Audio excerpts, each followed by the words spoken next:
Oke, sekarang kita coba bahas soal ya. Kita lihat soalnya. Baik, nomor satu. Pada awalnya berdiri Indonesia, Papua pada saat itu masih bersengketa dengan Belanda. Fran Kaisiepo, dan tuh Fran Kaisiepo yang mana? Yang di uang 10.000 ya? Saya juga lupa. Ya, uang 10.000 kalau nggak salah. Fran Kaisiepo merupakan pejuang yang menyatukan suara rakyat Papua ya atau Papera ya untuk tetap ke dalam pemerintah Indonesia. Jika dilihat pada perjuangan beliau, sikap integritas apa yang diperankan oleh beliau. Nah, jadi pada masa dulu Papua itu mereka masih bersengketa dengan Belanda karena memang Papua ini menjadi salah satu target dari si Belanda karena Papua ini kaya sekali. Mereka punya tambang emas ya yang ada di Freeport. Mereka punya hasil alam, belum lagi rempah-rempah. Makanya Fran Kasiepo menyuarakan rakyat Papua jangan mau masuk ke Belanda. Kita harus bergabung dengan Republik Indonesia. Sikap si Fran Kasiepo ini teguh menyatukan suara rakyat Papua adalah sudah merupakan tanggung jawab sebagai seorang anak bangsa, ya. Nah, ini sebenarnya bukan tanggung jawab ya. Sikap tanggung jawab di sini karena tanggung jawab dia bukan memperjuangkan karena kan dia bukan presiden, dia bukan pemerintah Papua, dia cuma sebagai orang biasa dan pejuang. Maka itu bukan tanggung jawab pejuang untuk menyatukan suara rakyat. Menjadi inspirasi ini juga bukan ya. Karena yang nggak ada nilai integritas inspirasi ya. Keberaniannya mempertahankan Papua untuk Republik Indonesia. Oke, ada nilai keberanian di sini ya. Dia berani untuk mempertahankan ya. D juga keberanian untuk mempertahankan Republik Indonesia. Nah, di sini kan dibilang Republik Indonesia, sementara di sini dijelaskan Papua. Jadi D bukan. Memberikan pengabdian sebagai putra Papua yang nasionalis. Ini juga bukan seperti ini nasionalisnya ya. Maka tidak ada nilai pengabdian dalam integritas. Maka jawabannya adalah C. Oke, kawan-kawan semua, nomor satu benar. Mari kita testimoni di soal nomor dua ya, pelan-pelan ya. Bisa besarkan dulu tulisannya.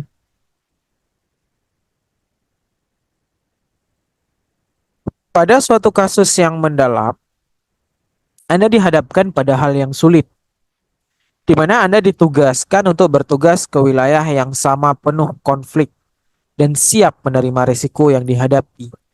Maka hal ini termasuk ke dalam integritas yang berkaitan dengan, nah di sini rata-rata menjawab ya. Sebagai nilai amanah yang Anda peroleh, nggak ada nilai amanah, ya, tidak ada nilai amanah. Tapi amanah ini dekat dengan tanggung jawab, ya. Tapi kita simpan dulu. Berarti sebagai nilai tanggung jawab yang Anda peroleh. B merupakan bentuk kepedulian Anda dengan hal tersebut. Emang kita peduli apa ya dengan konflik ya? Nah, nggak ada nilai integritas peduli juga ya. Simpati ada ya. Simpati juga peduli. Oh, berarti ini dekat dengan simpati ya. Nanti kawan-kawan semua boleh mengartikan bentuk-bentuk kayak kepedulian. Itu bisa lari ke simpati, amanah bisa lari ke tanggung jawab. Nanti coba dipelajari sinonim-sinonim katanya yang mirip dengan nilai integritas. Bentuk kepatuhan Anda terhadap keatasan. Nah, tidak bisa patuh terhadap atasan. Jadi di sini patuh terhadap atasan. Berarti karena atasan kita mau ke sana, ya. Dan tidak ada bentuk patuh disiplin di sini tidak berkaitan dengan kita yang ditugaskan ke daerah wilayah konflik. D merupakan bentuk pencapaian karir. Ini lebih enggak lagi ya. Sebagai sikap bentuk keberanian yang Anda hadapi. Ya, kita berani ya. Berani dan juga kita itu apa namanya? Iya, peduli. Peduli itu simpati ya. Nah, kepedulian.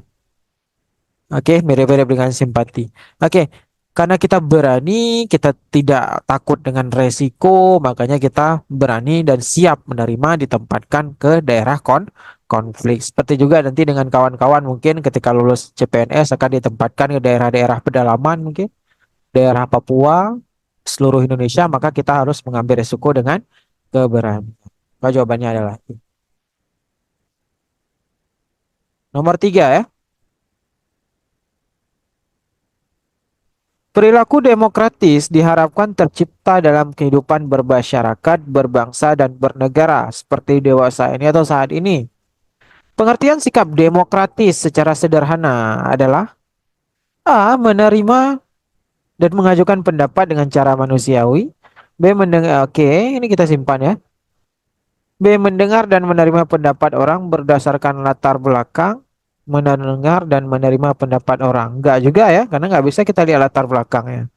C. Menerima pendapat orang tanpa pertimbangan, ini juga tidak. D. Mendesak orang lain enggak menerima pendapat, juga enggak. Pemaksaan. E. Mengusulkan hasil rapat berdasarkan kepentingan pimpinan, maka ini juga tidak. Maka demokratis yang mencerminkan sila keempat adalah A. Ya.